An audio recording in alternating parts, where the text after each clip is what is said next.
"Nonsense," said the emperor, but in a kindly, sympathetic tone. "Do not, I beg of you, dampen today's sun with the showers of tomorrow, for before your head has time to spoil, you can have it canned, and in that way it may be preserved indefinitely." Tip, during this conversation, was looking at the woodman with undisguised amazement, and noticed that the celebrated emperor of the Winkies was composed entirely of pieces of tin, neatly soldered and riveted together into the form of a man. He rattled and clanked a little as he moved, but in the main he seemed to be the most cleverly constructed, and his appearance was only marred by the thick coating of polishing paste that covered him from head to foot. The boy's intent gaze caused the Tin Woodman to remember that he was not in the most presentable condition, so he begged his friends to excuse him while he retired to his private apartment and allowed his servants to polish him. This was accomplished in a short time, and when the emperor returned, his nickel-plated body shone so magnificently that the Scarecrow heartily congratulated him on his improved appearance. "That nickel plate was, I confess, a happy thought," said Nick, "and it was the more necessary because I had become somewhat scratched during my adventurous experiences. You will observe this engraved star upon my left breast. It not only indicates where my excellent heart lies, but covers very neatly the patch made by the wonderful wizard when he placed that valued organ in my breast with his own skillful hands." "Is your heart, then, a hand organ?" asked the Pumpkinhead curiously. "By no means," responded the emperor with dignity. "It is, I am convinced, a strictly orthodox heart, although somewhat larger and warmer than most people possess." Then he turned to the Scarecrow and asked, "Are your subjects happy and contented, my dear friend?" "I cannot say," was the reply, "for the girls of Oz have risen in revolt and driven me out of the Emerald City." "Great goodness!" cried the Tin Woodman. "What a calamity! They surely do not complain of your wise and gracious rule." "No, but they say it is a poor rule that don't work both ways," answered the Scarecrow. "And these females are also of the opinion that men have ruled the land long enough, so they have captured my city, robbed the treasury of all its jewels, and are running things to suit themselves." "Dear me, what an extraordinary idea!" cried the emperor, who was both shocked and surprised. "And I heard some of them say," said Tip, "that they intended to march here and capture the castle and the city of the Tin Woodman." "Ah, we must not give them time to do that," said the emperor quickly. "We will go at once and recapture the Emerald City and place the Scarecrow again upon his throne." "I was sure you would help me," remarked the Scarecrow in a pleased voice. "How large an army can you assemble?" "We do not need an army," replied the Woodman. "We four, with the aid of my gleaming axe, are enough to strike terror into the hearts of the rebels." "We five," corrected the Pumpkinhead. "Five?" repeated the Tin Woodman. "Yes, the Sawhorse is brave and fearless," answered Jack, forgetting his recent quarrel with the quadruped. The Tin Woodman looked around him in a puzzled way, for the Sawhorse had until now remained quietly standing in a corner, where the emperor had not noticed him. Tip immediately called the odd-looking creature to them, and it approached so awkwardly that it nearly upset the beautiful center table and the engraved oil can.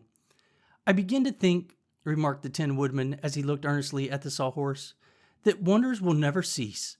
How came this creature alive?" "I did it with a magic powder," modestly asserted the boy, "and the Sawhorse has been very useful to us." "He enabled us to escape the rebels," added the Scarecrow. "Then we must surely accept him as a comrade," declared the emperor. "A live Sawhorse is a distinct novelty and should prove an interesting study.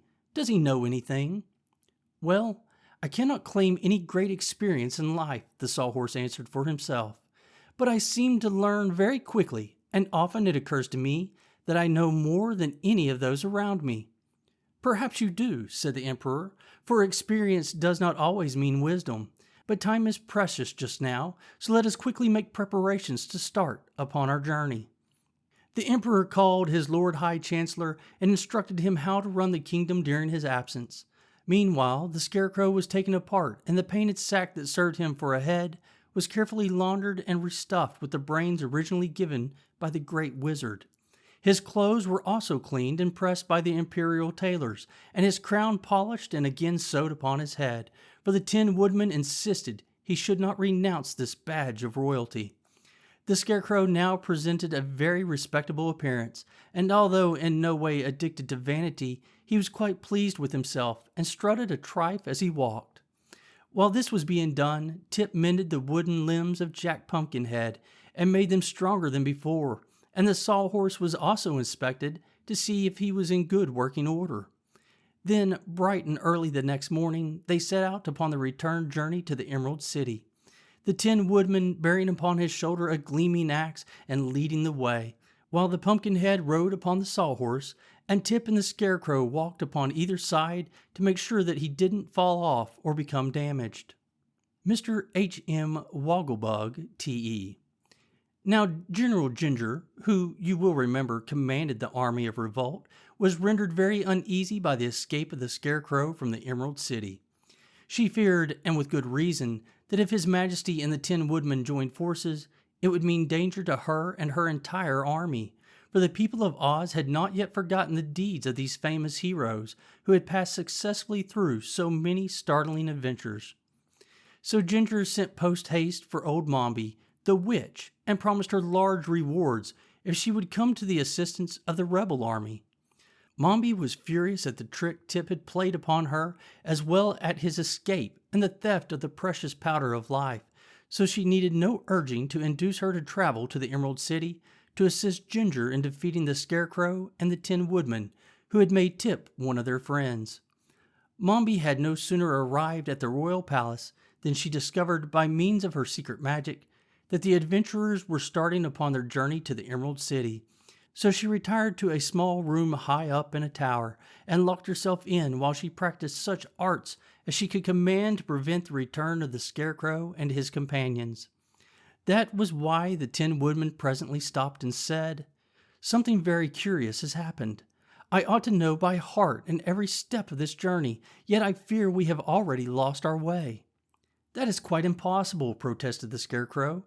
"Why do you think, my dear friend, that we have gone astray?" "Why, here before us is a great field of sunflowers, and I never saw this field before in all my life."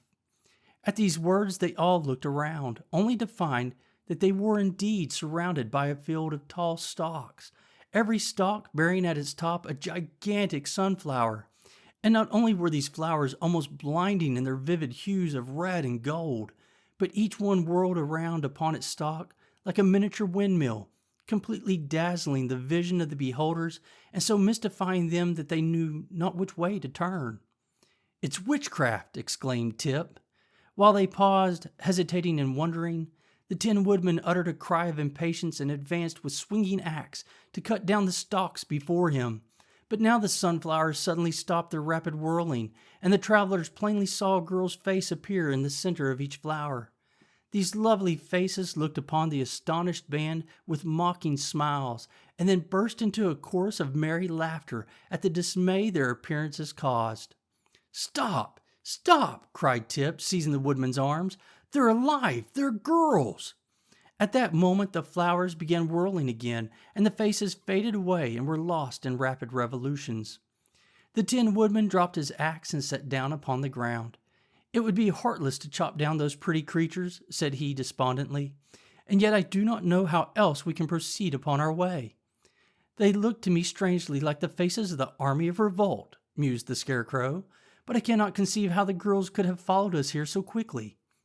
"I believe it's magic," said Tip, positively, "and that someone is playing a trick upon us. I've known old Mombi do things like that before. Probably it's nothing more than an illusion, and there are no sunflowers here at all."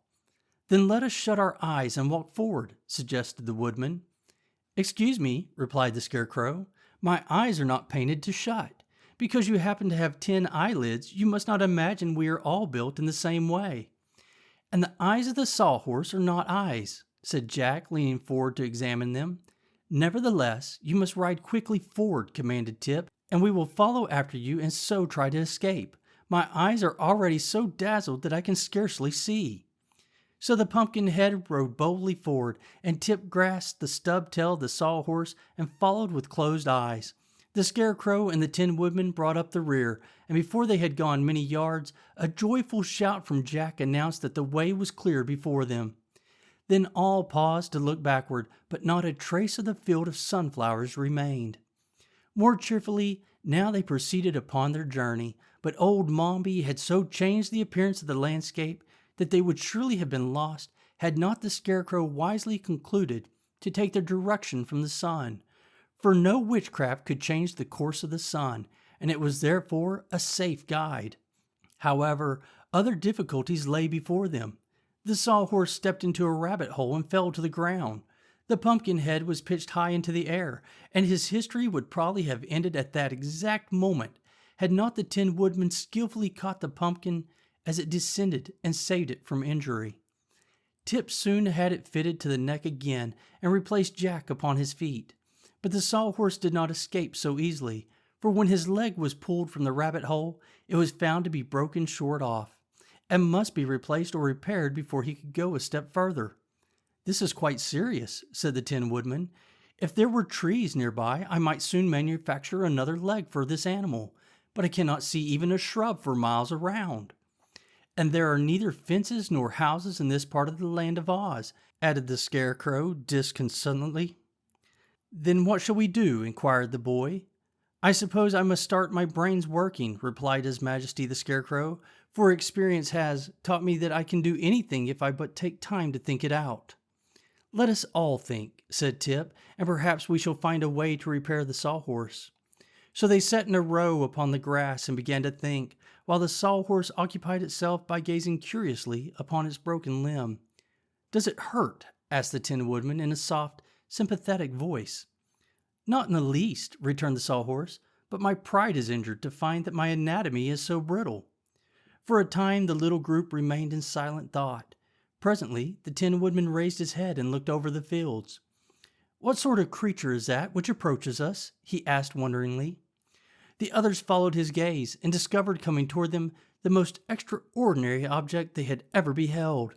It advanced quickly and noiselessly over the soft grass, and in a few minutes stood before the adventurers and regarded them with an astonishment equal to their own. The Scarecrow was calm under all circumstances. "Good morning," he said politely. The stranger removed his hat with a flourish, bowed very low, and then responded, "Good morning, one and all.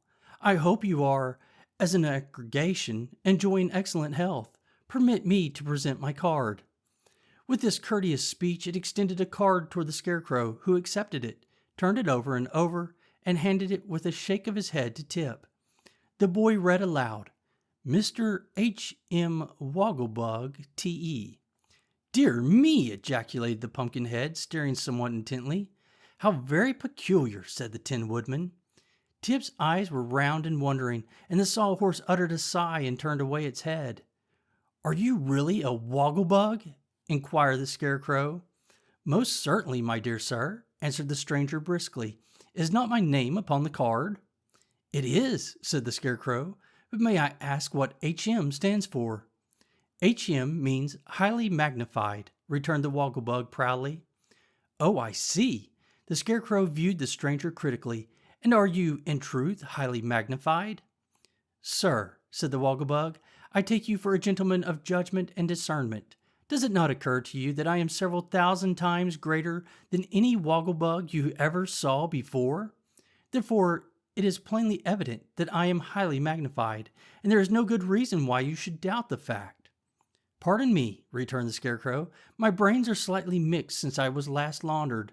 Would it be improper for me to ask also what the T.E. at the end of your name stands for?" "Those letters express my degree," answered the Wogglebug with a condescending smile. "To be more explicit, the initials mean that I am thoroughly educated." "Oh," said the Scarecrow, much relieved. Tip had not yet taken his eyes off this wonderful personage.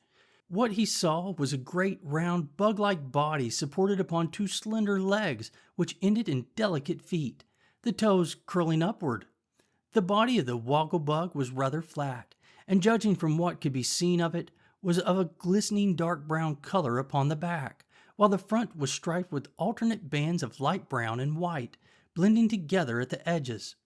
Its arms were fully as slender as its legs, and upon a rather long neck was perched its head, not unlike the head of a man, except that its nose ended in a curling antenna, or feeler, and its ears from the upper points bore antennas that decorated the sides of its head like two miniature